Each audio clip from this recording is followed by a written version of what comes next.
welcome to another episode of the Rich Sony podcast. Today we have AC Bor. How do you say your last name? I always do this. So the stress is on bore, so it's Borress. Borress. Like Borress. Borress. Yeah. AC Yeah, Borress. pretend it's spelled like Boris, and then I don't think you'll pronounce it wrong. Gotcha. Yeah, I dig it. Yeah. AC Borress.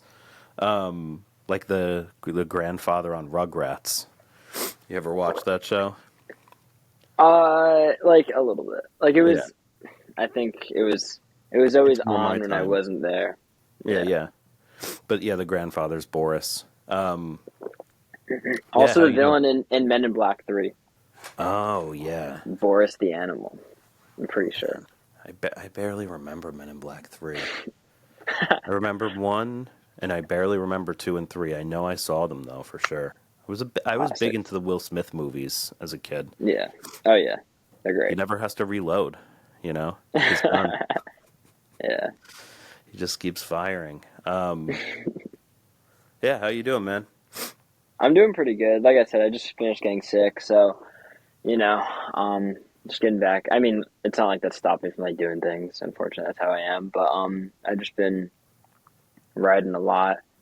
Just working on a lot of new shit. Can I curse, by the way? Yeah, that's fine. Okay. Um, Yeah, working on a lot of new stuff. And yeah, I mean, I'm kind of like doing something every day. I feel like, you know. Sick. That's the way to do it. What have you been focused on? Has it been like everything? Has it been production? I guess I should give an intro for the listeners. AC he's a producer and a songwriter in his own right, guitarist, just all around creative. You have some really sick artistic music videos and teasers and stuff that you do as well. So I'm sure you're at some point considering yourself like a director of sorts with that too, right? Definitely. Yep. You dabble in it all. And then, we had met at the Cedar Beans Coffee open mic night, I don't know, like a year ago. And we were It was a year chatting. ago. Oh, I think no it was a way. year ago, man. Yeah. That's It goes so gross. quick. Maybe it was a little less, but I remember it being cold for sure. Yeah. No, that sounds right. Yeah. And we were talking about even like tech stuff. I think there's an overlap with audio engineering too. So, Yeah. I think there's a similarity there where I as well like to dabble in all of the anything I can work at mastering, any Right. mastercraft. Yeah. So my question was, what realm have you been focused in?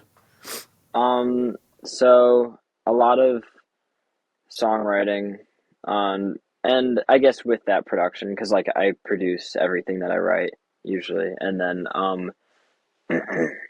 uh, so like recording a lot of like me and some artists, and just like really this year I feel like I've been really like people have been opening up to me and like allowing me to get inside their minds. Like, I guess maybe that has to do with like they've seen what I do and like feel comfortable with it. I don't know. Whatever it is, it's awesome. I love it. And then I've also been working on like my next project, my next album, which I'm looking at for to be released this year. And with that, it's a companion album with a movie I'm directing and writing. Well, I Sick. wrote it and I'm in the process of filming it and directing it right now. I have like a great team with that. That's like so cool. I'm so excited to show people that. That's really awesome. Do you want to talk about that a little bit? Or is it, Um, is it still under wraps because it's still new? it's pretty under wraps right now. And yeah, I'm like, I will reveal things when I want to, I guess, social media wise, but like, I will, I will say it's like this whole thing, like album, film, it's a short film, by the way. It's like the album, the short film, it's so different than like anything that I've done. Like, I don't know, I almost can't wait for people to hear it knowing my previous stuff because it's like I'm just so much more proud of it, I guess, than I am of my other stuff. Like not in like an ego way or anything. It's just like I've grown and it's just like I'm more confident about this. So I don't know. It's so different. So don't go into expecting the AC that you knew, I guess. Oh yeah, But yeah, you know what I mean. I do know what you mean, and that's one of my favorite topics. If you don't mind, tapping into that for a second, because Yeah. I uh, I love that. I love to be in that realm, right? You can't always keep it up. You can't always feel like you're doing something novel and new and, adding a new chapter, but there's something so awesome about it.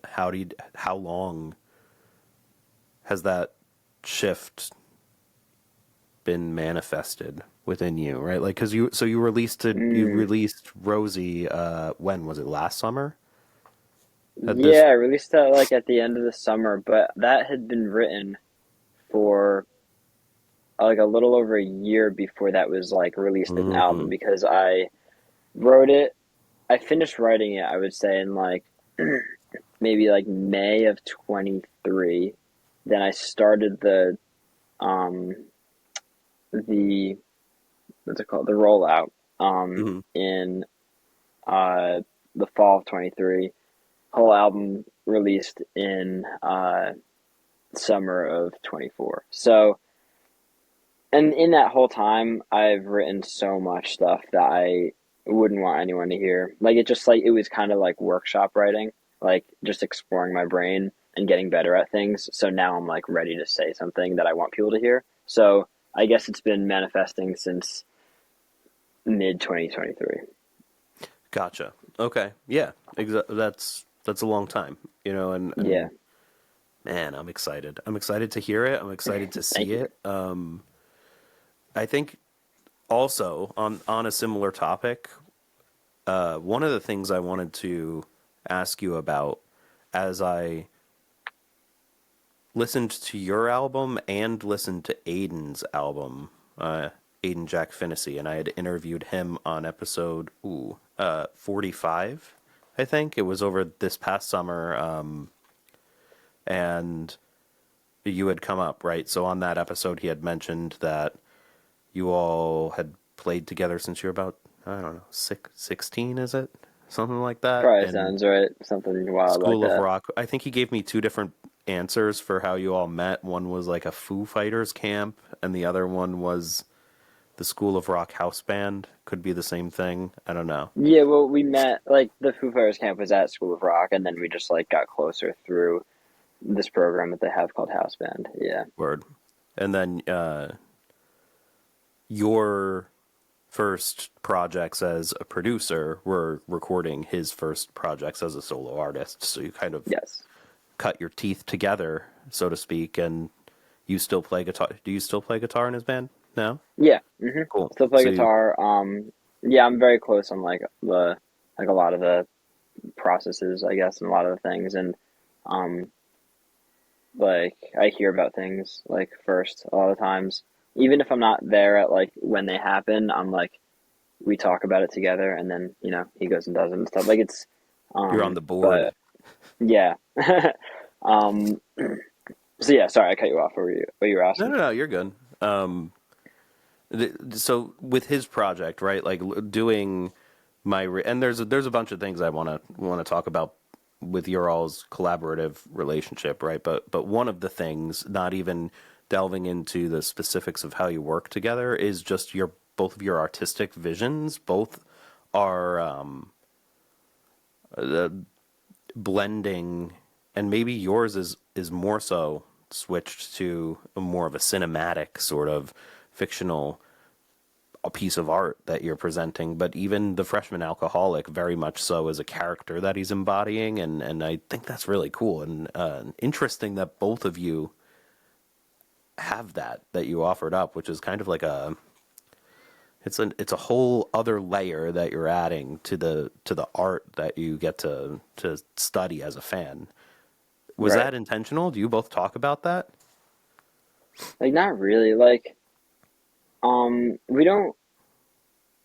I don't know. I feel like even though we write or even though we like exist so much together and work so closely together, like we don't write together really. Like, Yeah, I'll interesting. produce his stuff sometimes, or like it used to always be like produce his stuff. Now it's like I'm like in and out, and I'm always like playing live with him and everything. But when it comes to like songwriting, I said to him the other day, or like maybe like a few months ago, that like him and I should just like interview each other on songwriting because we don't do it together. Like it's so Yeah. our approaches are so different. Like I'll ask him how he writes sometimes, just like to pick his brain about it. And but yeah, the character thing, like I don't know, that was a thing that like I always liked from people like from bands like Pink Floyd or like artists like Tyler the Creator or like um kind of think of other people that do that. Um, Kendrick Lamar a little bit, but it's just something like I always loved, and so I had the idea of like making Rosie a character like when I first like started making that album, and then um, it's kind of the way I see it is like the character is who I like a exaggerated version of who I was at the time of writing it. So like I don't relate at all to like Rosie anymore, but like if if I were to give 19, 20-year-old me a name, that's Rosie. Like, so Mm, and right now I'm very much living the character that I'm writing for this next album. Um and it just I don't know, it's easier to for me to categorize my emotions and artistry behind an extension of myself, if that makes sure. sense. Yeah, yeah, yeah, yeah. I can't speak for Aiden on that, I but don't. Yeah, I that's feel okay. like his is a bit more literal with the freshman Yeah. alcoholic. Not gonna lie, I feel like his is a bit more literal with that. There's like nothing wrong with that. Just like so, I'm just saying how like our approaches to it, I don't think are the same. You know, No, no. I think you're right. but maybe I don't know. He could just like watch this whole thing and be like, "That's exactly how I No, feel no, too." and So I'd love to ask him separately. So that was the other thing is, yeah, I wanted to ask if Rosie was just completely. I mean, I don't, I didn't really believe this ever, but I was going to put it on you to answer it. Like, is it completely fictionalized or is it an extension of yourself? And you kind of answered that. yeah, I And can't write not about my life. Like right, that's impossible for me. it's interesting. Like, I personally haven't used a singular character for more than a song, but I Mm. always am like making up. I almost think of them as like a Magic the Gathering card or something like that, or like a tarot card, right? That you're kind of presenting, or a mask like in Zelda that you're putting on for that one moment in time, Right. but not for a whole album. And I think that that's really interesting. So, like, how long do you? So you were writing these songs as you were unfolding this character, as you were saying, like they were the songs you were writing at the time, but you had sort of this artistic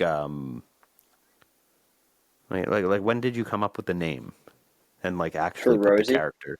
Yeah.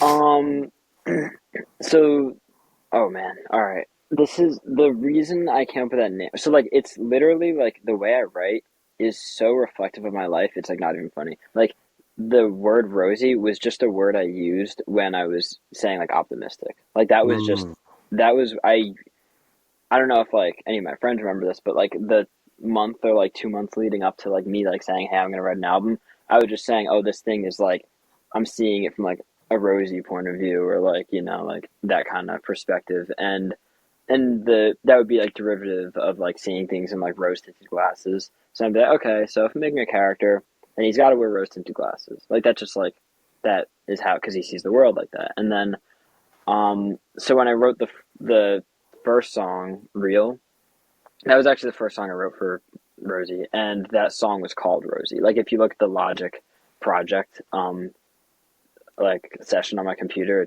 it's not called Real, it's called Rosie.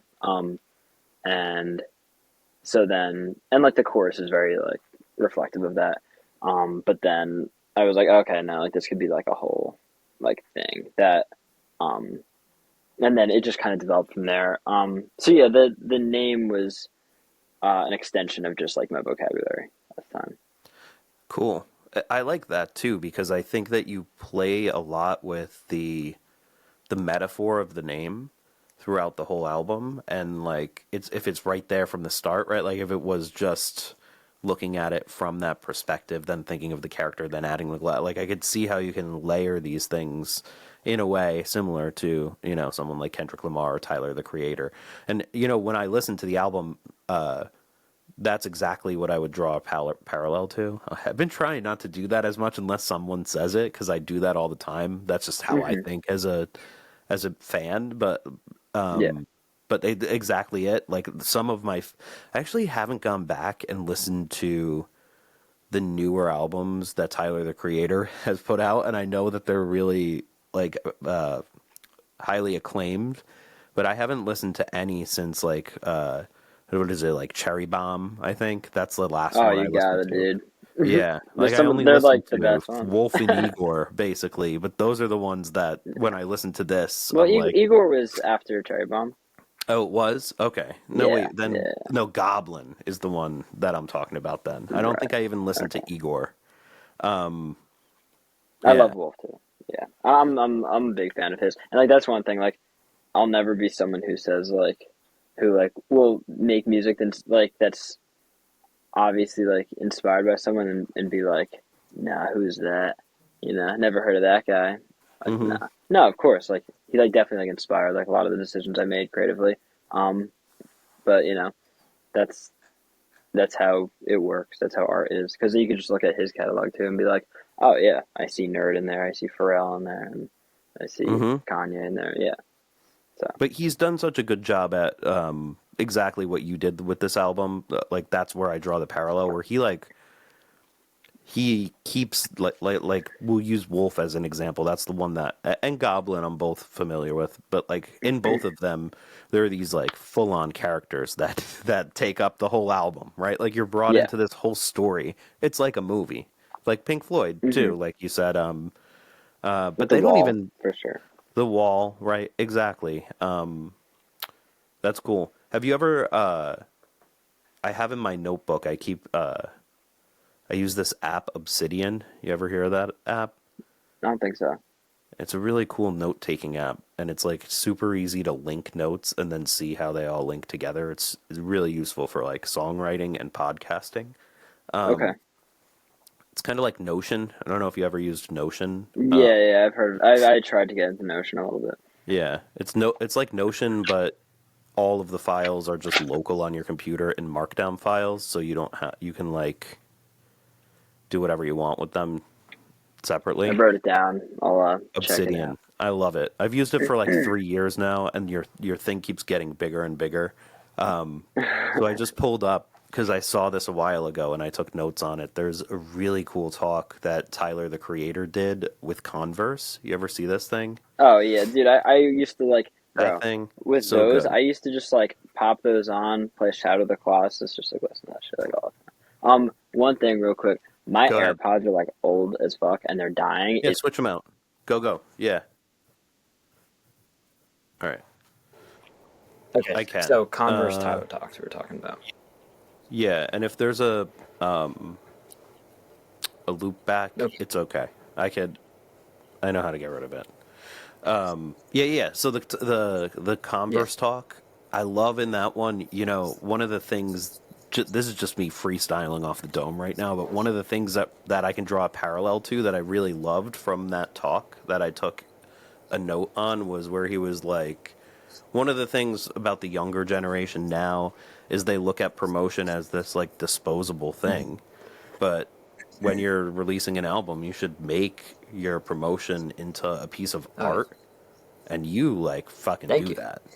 Like those videos that you released and the way you sequenced the release of Rosie as this like act based Hmm. trickle is really really cool. It's not just doing like a waterfall release because everybody does it. It's actually using the format as an artistic vehicle, which I give you Thank you. I mean, props. I wanted people to get it. You know what I mean? Like, sometimes you gotta feed shit to people because, like, they have so much going on that, like, who cares that I released a song that needs to be heard in this order? So, like, if I'd be like, yo, this is Act 1, Scene 3, it's like, why? you know, then they'll be like, okay, I should maybe pay attention to this. And I've had people walk up to me and be like, yeah, I get it, and like this story's sick, I can't wait to hear what happens next. Because like when I was releasing it like that, they were like, now I get the story because it was out of order. So Interesting. That's really cool. Yeah, that's a smart way of doing it, and I never thought of that before, but you do. You have to feed these types of heady things to people because they don't know they need to turn that mode it's on. no fault to them. Like,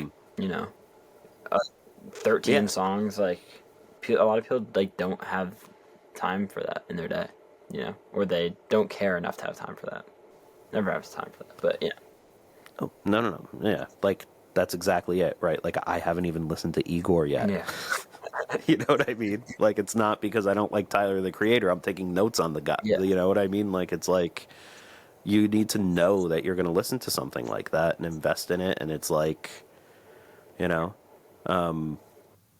that's a cool way to kind of give an indicator, and I never thought of that. That's some good advice for people that are trying to create an album that's like this, that has a whole vibe to it. So and then there's a story with the album too. When did you come up with the arc of the story where there's like, you know, the killing? The killing? Is there a killing? I always assumed there was a killing because you say that there's the gun. It's just killing your heart. No. I assumed it was a real killing, kind of like damn. I left it up to know? interpretation because like I did on purpose put like, you know, gun talk in there and everything, and that's so cool you mentioned that. Okay, that's why I just wanted to make sure you were like meaning what you were saying. That's why I questioned you on it. But No, yeah. that's fine. Like it's like a damn type of thing, right? You know, where it's like in the first song you're giving the little preemptive thing, and when you get to the end, yeah, you are like, and that's why I said it Yeah. that way, because I don't know if it's really a I killing or mean- not. You know? There's. All right, let me answer your first question, like the whole arc of the story. Yeah. And then I'll talk about that because that's like a whole rabbit hole. So, I was like kind of like living the arc. Like I was very much feeling it as I was writing it. So like the second half of the album was like kind of easier to write than like the beginning of it. Just because it was like so real and raw, and then I kind of had to like I wanted to tell the beginning of it to make the end make sense. So I went back and like wrote the beginning. But even though the first song I wrote was the opening song. But anyway, so I kind of made an outline of the story, like when things happen and like what I'm going to talk about in each song, and then I like filled in, like I wrote songs that would cater to those like emotions and feelings and like the storyline. Like I knew like that, I think track 11, The Rose and the Star, that was going to be like, I knew that was going to be like another interaction between the two main characters, and then like I knew that Broken Hearts was going to be like the climax of the album. So like I don't know, like stuff like that. It's or like of the story. So I knew where the arc was going while I was writing it, I guess. But obviously I needed like some small pillars first. And yeah, does that answer your question for that thing? And then I want to talk about the other. Yeah. Okay. It does. Yeah.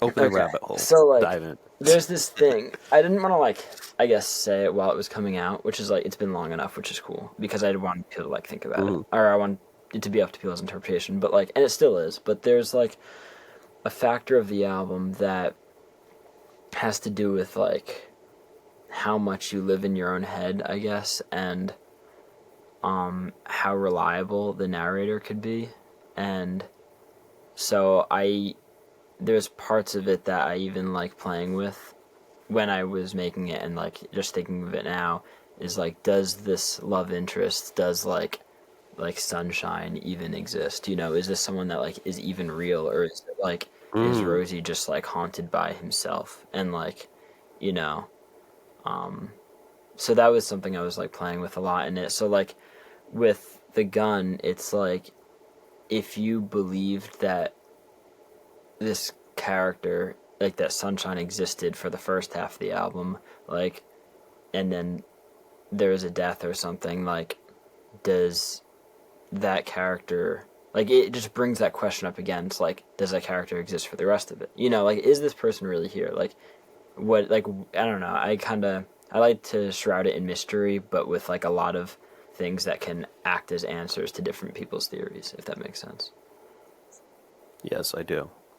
Or it does. I do get what you're saying. I know it's a very And vague answer, I but think like, it's kind of supposed to be.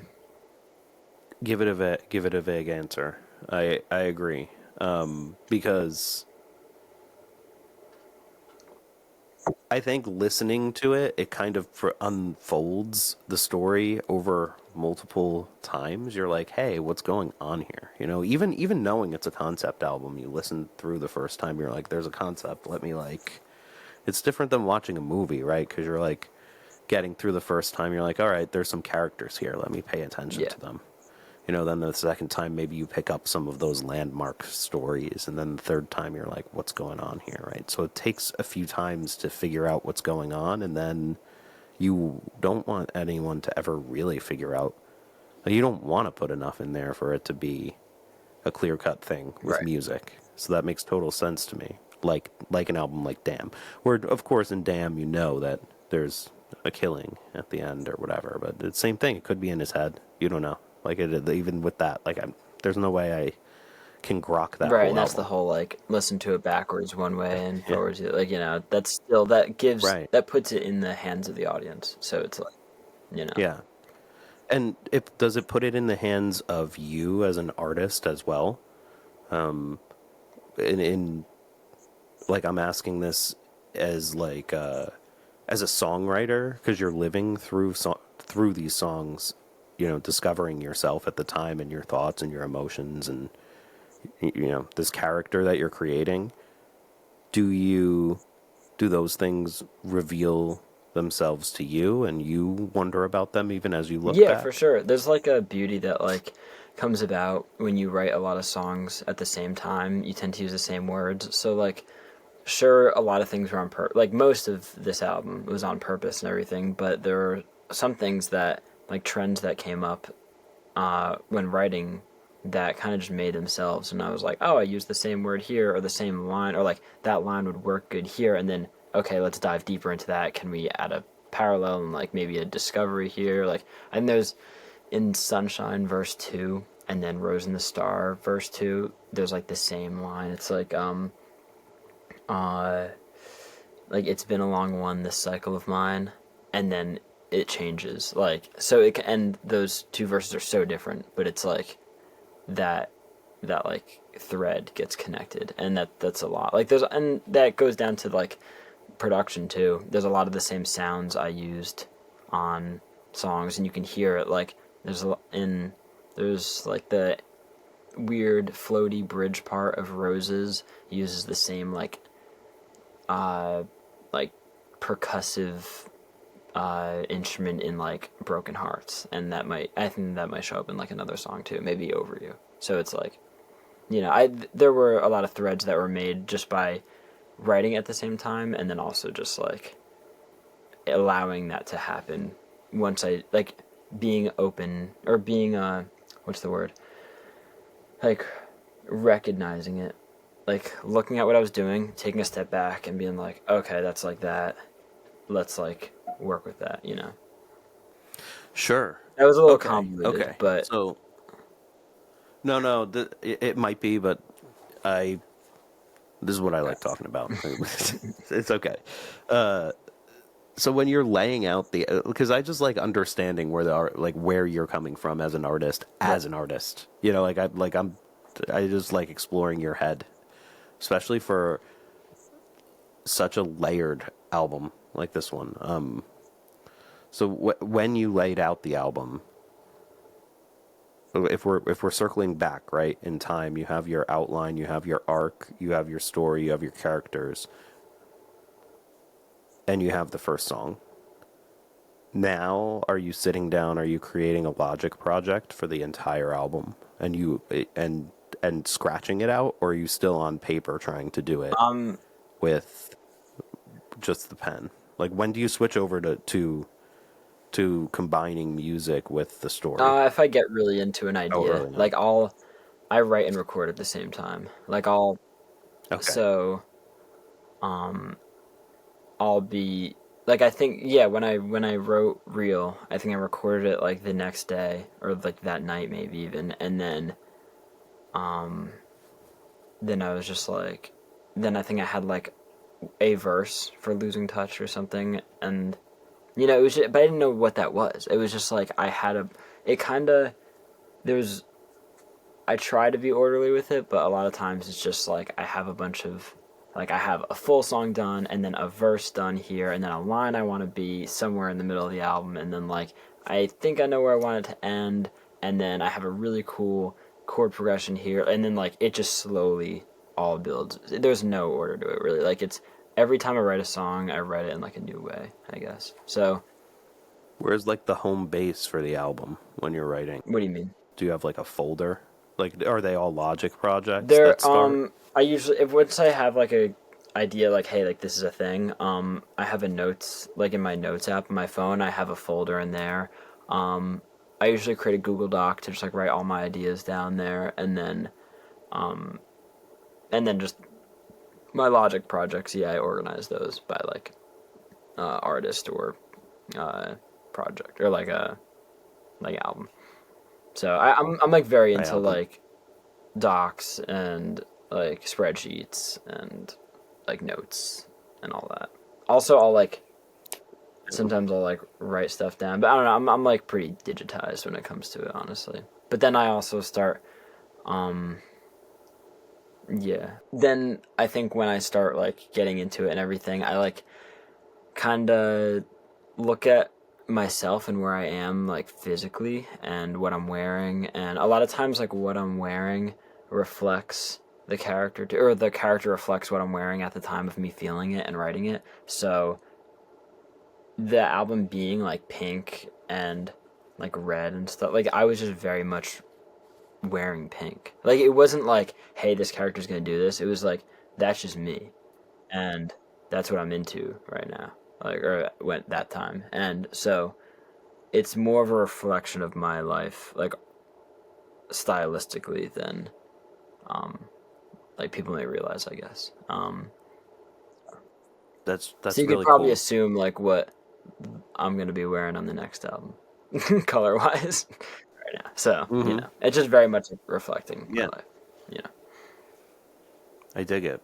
And do you feel closure as a person when you release an album then to kind of start exploring a new aspect of yourself? it's such a gradual thing, and like that it's not like, okay, I am done being Rosie, I am now this thing. It's like I'm just growing as a person, and when I write and I decide to like, hey, like I'm gonna make an album, it's more of like a looking within and being like, okay, what am I right now? Like what am I doing right now? And it's not like Yeah.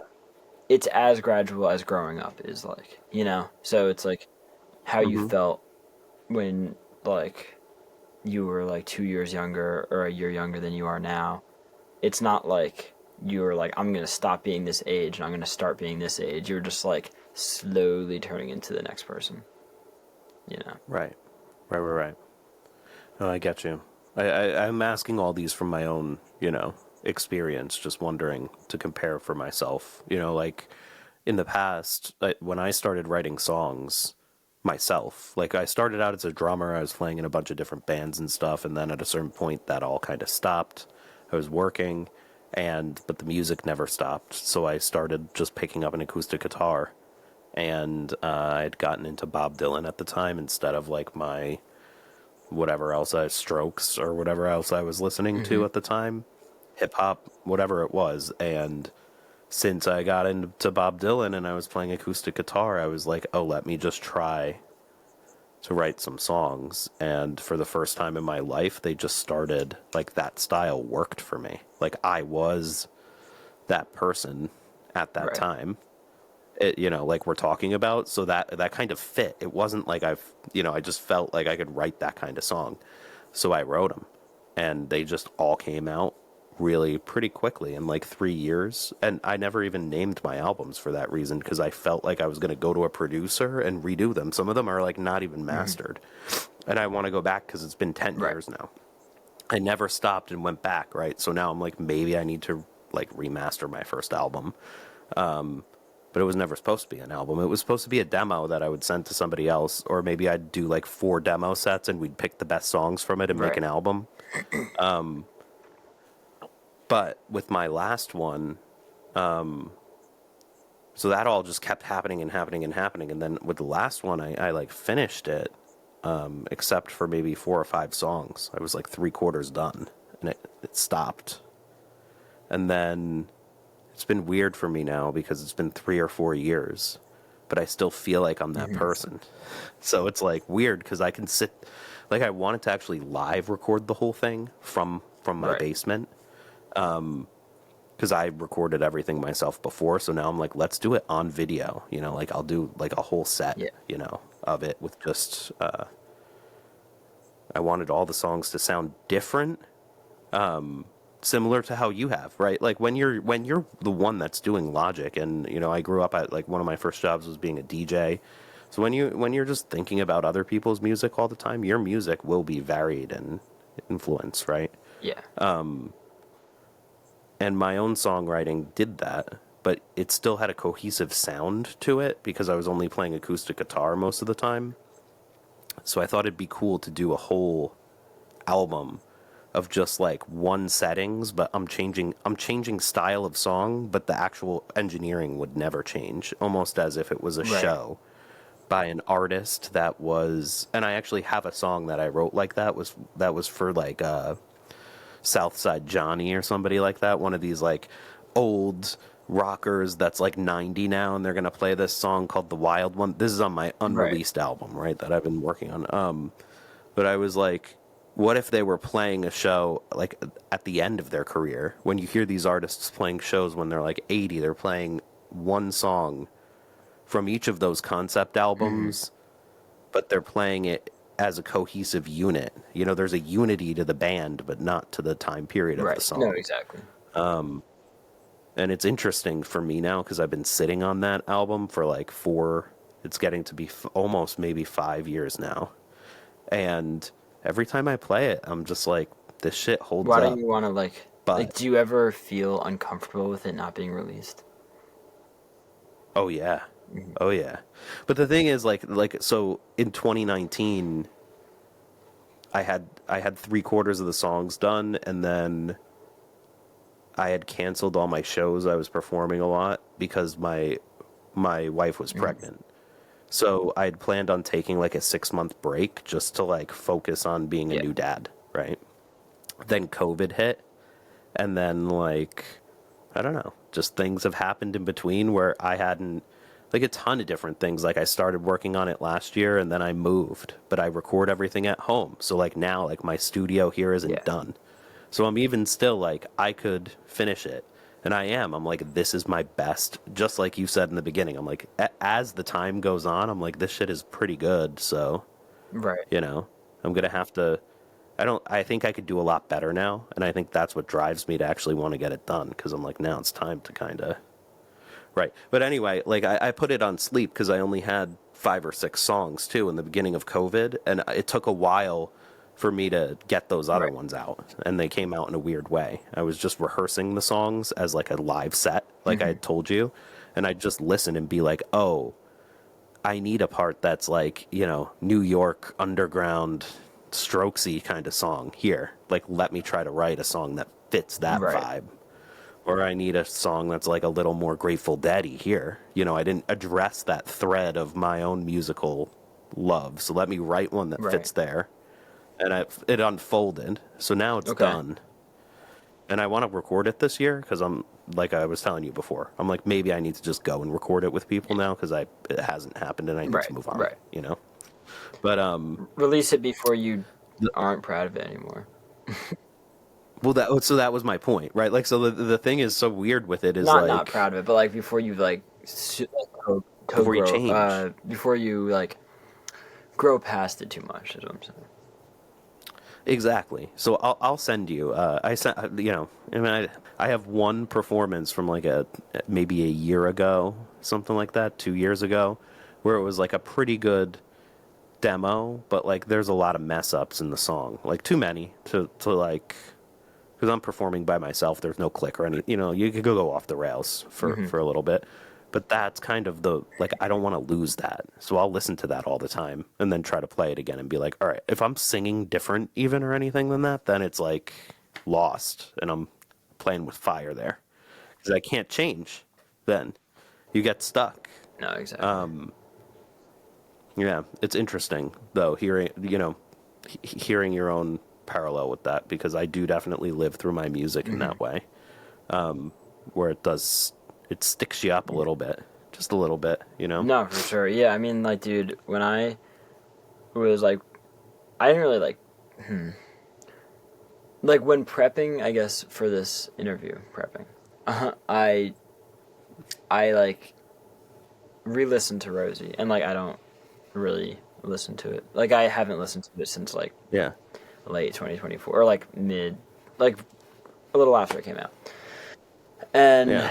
I like listened to it, and I'm like, I don't know, like I love it for what it was, but there are some songs that I am like not fans of anymore, and I'm just like I would never listen to Yeah. this. Like I don't know, it's so interesting because it's like I loved it when I made it, and like I don't want to take away from people, and their connections to it. Like people will text me and be like, "Yo, like this lyric really like resonated with me or something," and like that's awesome, and I still get people talking about it, which is like so cool, but like me, but that's it, that's what it is. It's now, it's not mine anymore, it's now theirs, and I don't like fully resonate with it anymore. Like I don't know, it's, but that's a piece of me, that's who I was, but it just, I guess it just makes me more excited for what I'm doing now, because it's like, oh, I could do so much better, and so when you're saying that kind of stuff, it's like I feel that a lot. And also that's where I'm coming from when I say like you should release yours before you don't like it. No, I know. I get you. And like, so this has come up a lot, right? Like I've pulled this thread because I'm just curious. It's something that's fundamental to the way that I like my songwriting journey. Like let me fire up. I almost think of it as like a thread. So like each album I came out with was like just a list of threads, or like even like I'll be like, I don't like playing that one that I wrote because it just doesn't feel like me anymore. But like now let me rewrite that one. Yeah. A lot of times when I come up with a song, it's like because I hear some songs and then like other people's songs, and I'm like, I want to make something that gives me that feeling. Like not like I don't want to like copy that song, but it's like what in that song makes me feel this kind of way? How can I like unpack that? I think that just like makes me better like songwriter and producer too. So, but like that's how a lot of like my song ideas come up, where it's like Interesting. I know what I want to hear, and that song is either kind of made or like not made yet. So like I want to do it, because I want something that sounds like that. Sure.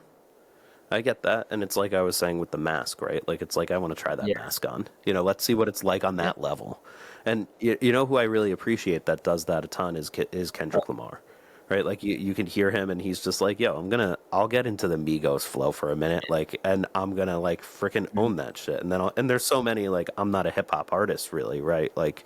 But there's so many but I'm a huge fan of it, right? And when you're listening to Kendrick Lamar, the cool thing is you're like, oh shit, he's in this world for a second, and he's freaking has a sick ass verse. Oh, now he's Andre 3000. Oh, now he's like talking like he's the master of that element. But that's so fun to do, and I actually do draw a huge inspiration from him in my own songwriting, even though no one would ever know. But because of that, because I'm like, I'll slip into Johnny Cash now. Oh, I'll slip into Bob Dylan now. Oh, here's the Beatles. Yeah. Like everything, like it's not like I'm emulating them for any reason. But when I really noticed with Kendrick was with Eminem and Kanye style. When you're like with High Power or some of his earlier stuff, you can really hear the influence. No one ever like said that to me. Like I always hear High Power and I think of Kanye, like all the time. Right. And even other tracks, like I was listening to Good Kid, Mad City this week, and there was one track where, man, I can't remember which one, but it was like, this is such a Kanye track. And the freestyle one, freestyle. backseat freestyle, yeah. but he also will dive into Eminem. Like when I hear on his new album, when I hear Resurrected, which I Reincarnated. love that song, Yeah, or it's like he has Reincarnated. like Yeah, a yeah, Tupac flow, but Reincarnated. like the ending sounds like Eminem for sure. Yeah, Yeah, yeah. yep, yeah. It is a Tupac It's flow. like You're the right. same It beat kind of too. it goes through Yeah, both. Yep. I love that one too because I love Mississippi John Hurt. That's like one of my favorite blues guitarists. So it is a cool union there. But yeah, yeah, he does that kind of shit. yeah, for sure. Oh yeah. So this is changing lanes a little bit, but maybe we're coming, a little bit closer to earth from our deep from the rabbit hole.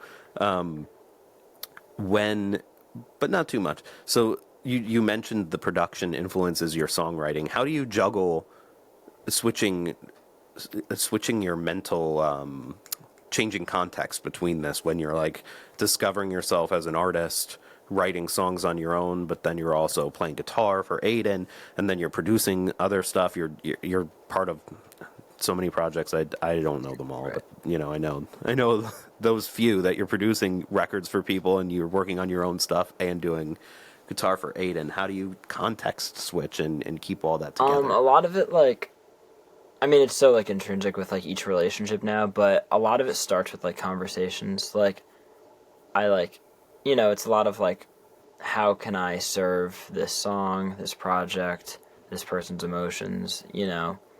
I think the most important thing to do, like before even like clicking record or picking up an instrument, is like just talking with someone and like, you know, sharing influences, sharing like mindsets, like how was your day, like what do you want to write about today? What do you want to like, studying that person as a creative as well, so that what we're collaborating on is like a product of both of us as opposed to like being like me dressed as you or you dressed as me. It's like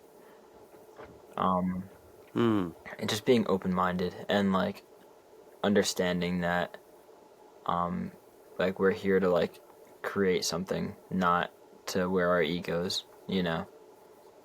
So Totally. I think, that's something that I inferred from listening to your production and your own work and your work with Aiden is that you're not a transparent piece of equipment. Like one of those EQs that has no, you're not a mic with a flat sound response curve, which I really appreciate, right? Like if somebody's going to work with you, they're going to get that special AC electronic profile. thank you. And No, I appreciate that. My goal is to just like yeah, help people like realize themselves, I guess, and just and same with me, like help me realize myself. Like, it's like I'm also producing me. It's not like I'm like you're not hearing I don't know, you're not hearing the producer AC song. You're hearing like me produced by me, if that makes sense. So like I'm treating no, me it as does. another Yeah, artist. yeah, Maybe yeah. that's why I create characters so I can separate myself from myself. I'm kidding. I don't know. No, I thought about that too, though. Like I was going to ask you that, and then I just forgot before. I had thought about that in the interview. If you did that as a mechanism to not even to separate you from that, but I was wondering on this question if you were using that to kind of help you focus onto the project. Yeah, okay, yeah, because honestly, I'm like so into colors too, so like I will when I'm working on my stuff, my friend actually like kind of inspired me to do this, but when I like am working on my stuff, I'll like make all the lights the color of that album. When I was working on Rosie, it Yeah. I made all the lights in like my basement's very like red and oranges and like look like a sunset kind of. And now I'm like working in a different color. And when I'm working with other people, a lot of times like when I record people, even if it's just like, hey, like they got to do a drum session here, I'm like, yo, what color you want? I try to get people in that world, Nice. as much as possible, Yeah, yeah. even if it's myself. It's Yeah. key. That's super key. Um, no, I dig that. Oh shit! I was gonna ask you something too. I don't want to forget it. Hang on. And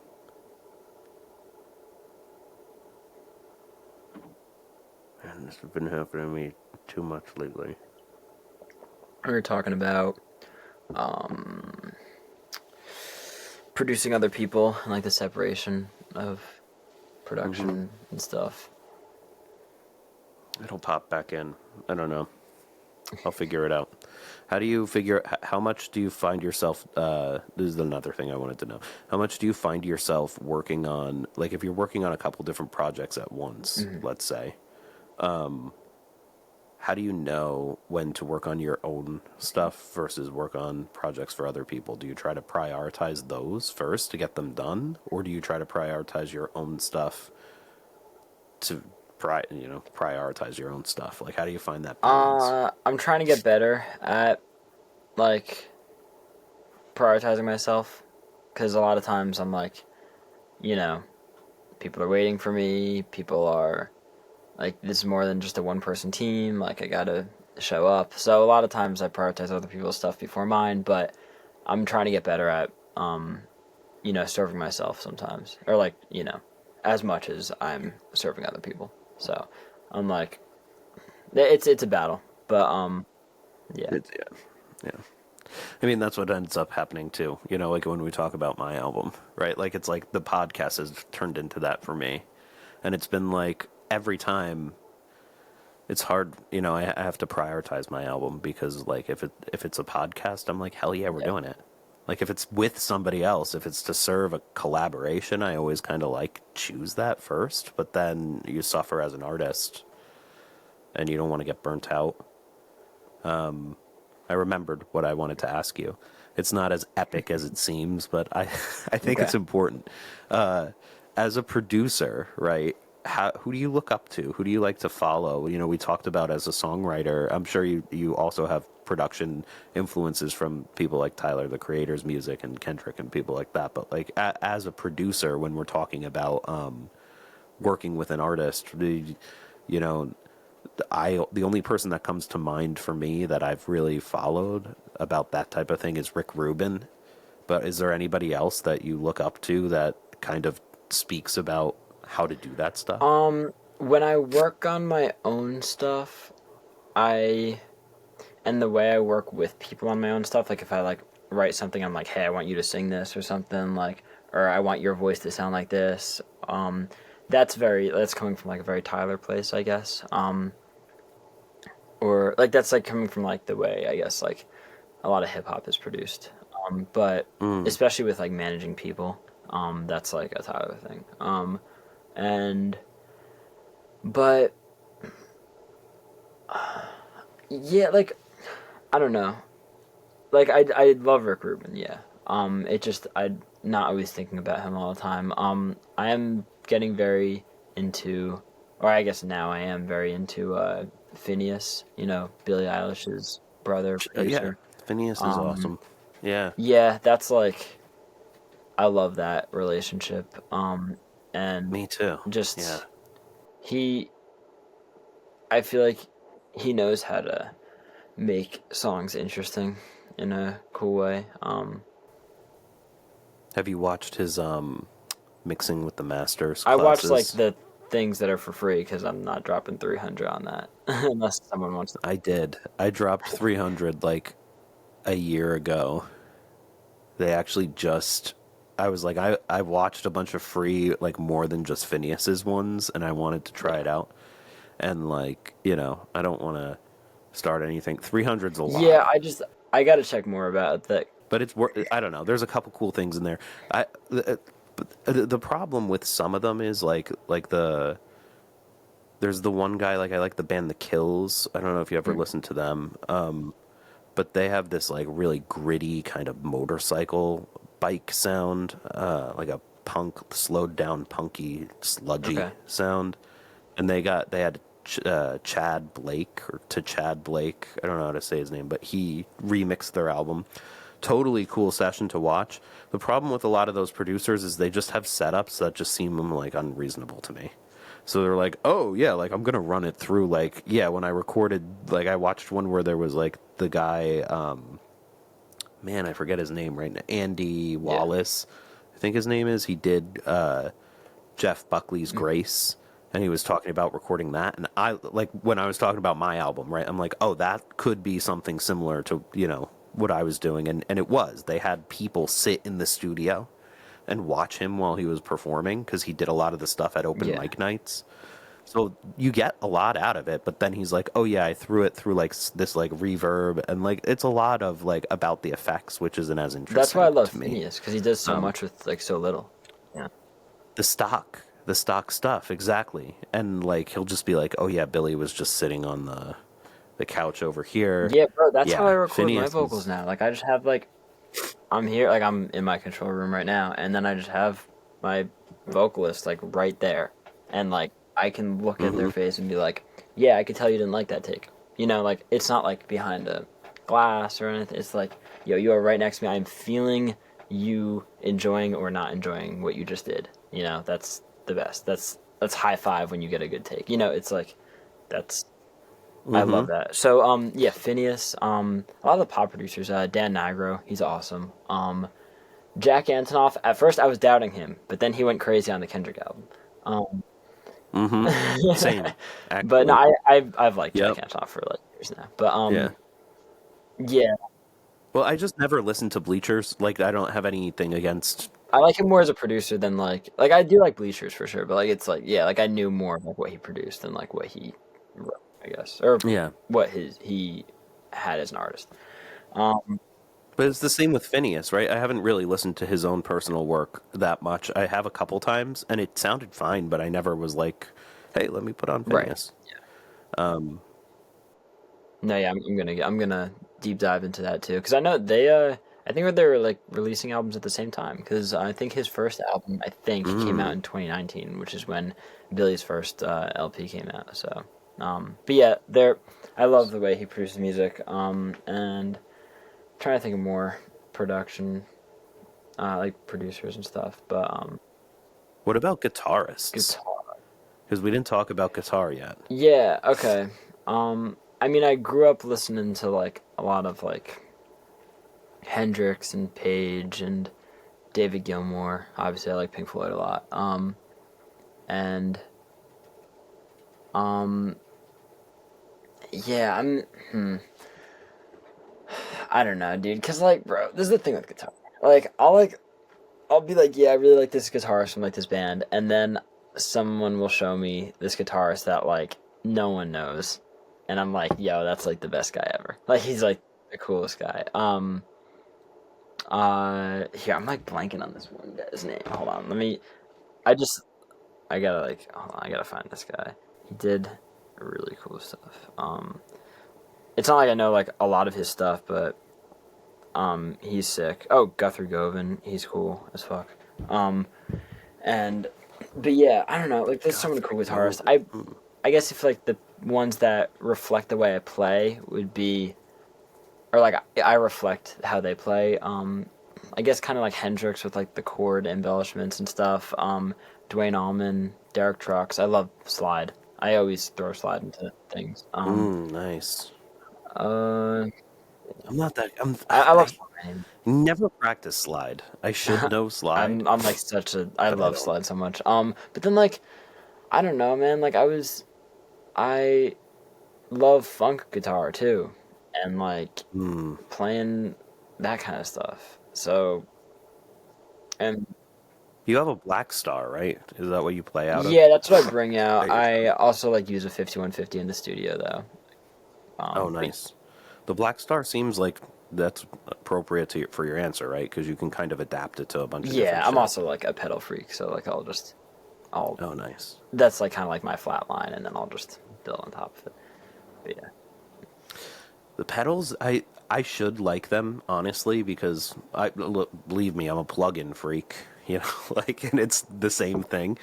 The pedals always scare me, mainly probably because all of my guitar playing has been as a solo artist.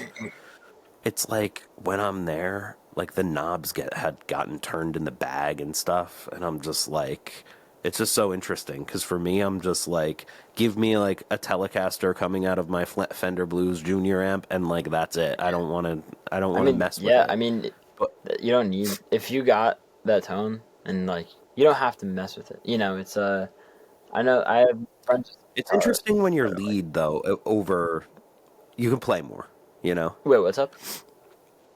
When you're playing lead or when you're playing in a band though, I could see how it could be fun to play. You can play around more. Yeah, You know the what main I reason mean? I use it like when I'm playing with Aiden and stuff is just because it's like there's so many sounds that I'm trying to replicate on the album. Like that's the main Yeah. thing. Or like Yeah.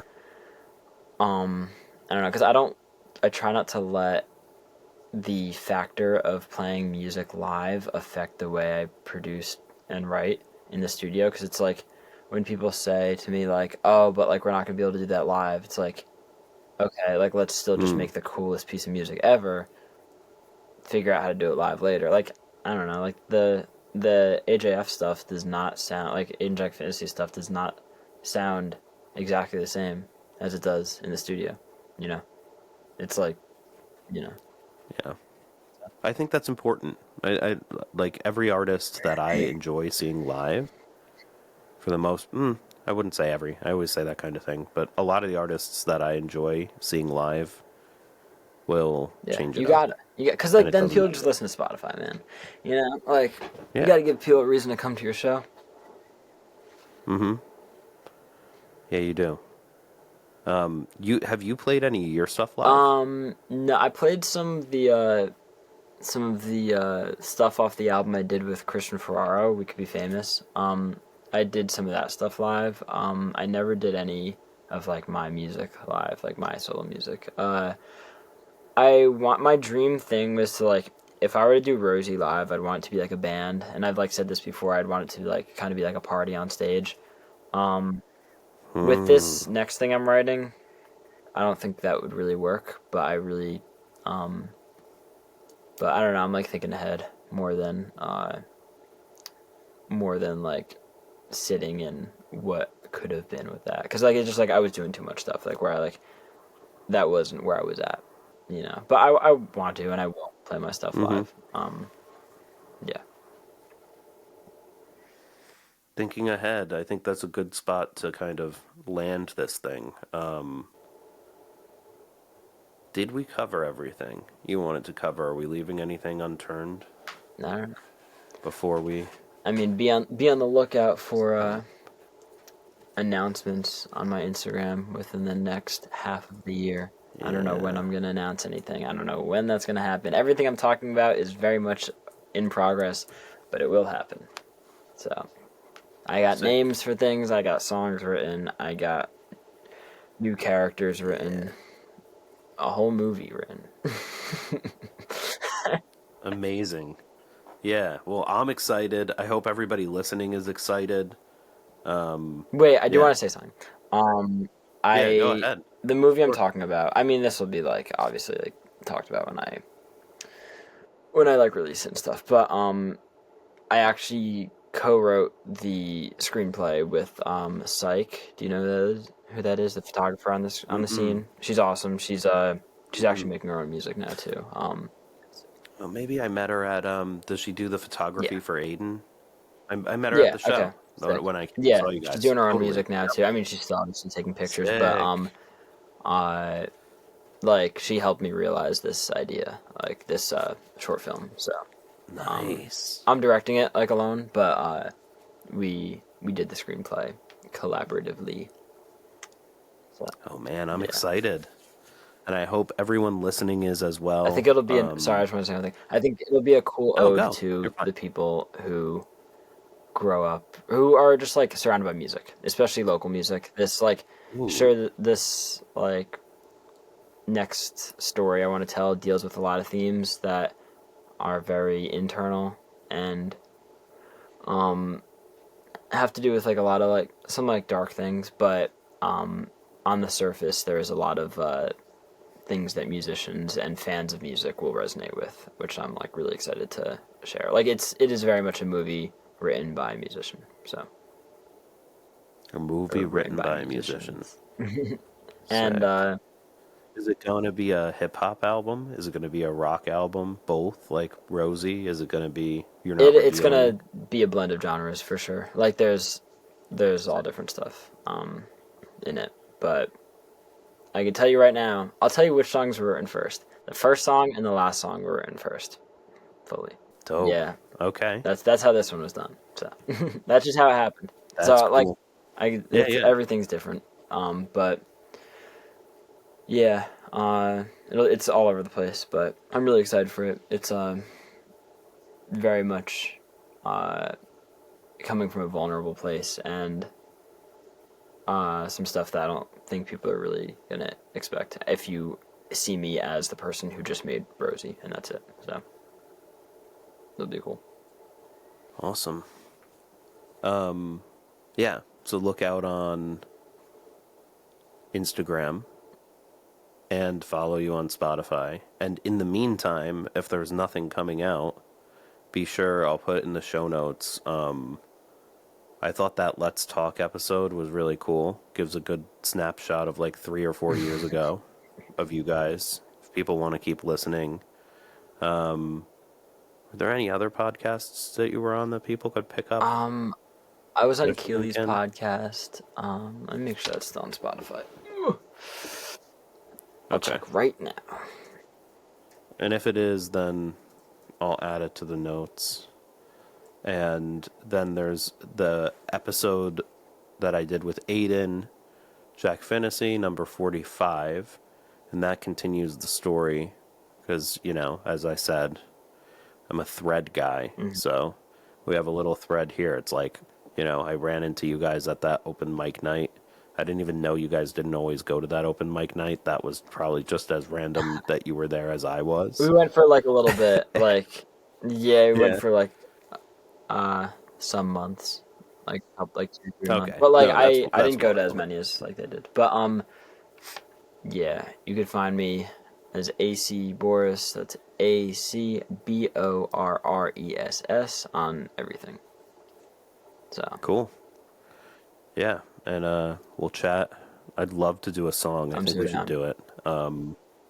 Yeah, trying to think of like one that for my album, I've been trying to think about, like I said, if I'm gonna start working with other people, it's like, do I work with one person or do I try to do like a collage type project with it? And I do have every song written, and I can play it. Like I have it arranged as a performance, acoustic, but I don't know if I want to do that or not. You know, I might want instruments. So Right. I don't know. We'll have to chat and see. I'll think about a song that I feel like you need the most cinematic one I have. I'll do whatever, man. I have I'm trying to think. Yeah, what one would work with you? I have a pretty cool one about this there's a twin brothers. It's called The Gambler's Okay. Twin. And like the one brother is like a gambler, obviously, and the other one's like a really good guy, but the gambler gets into like all this trouble, and then these people come and like try to jack him, but he frickin' kills them, and then he goes That's to sick. jail. Okay.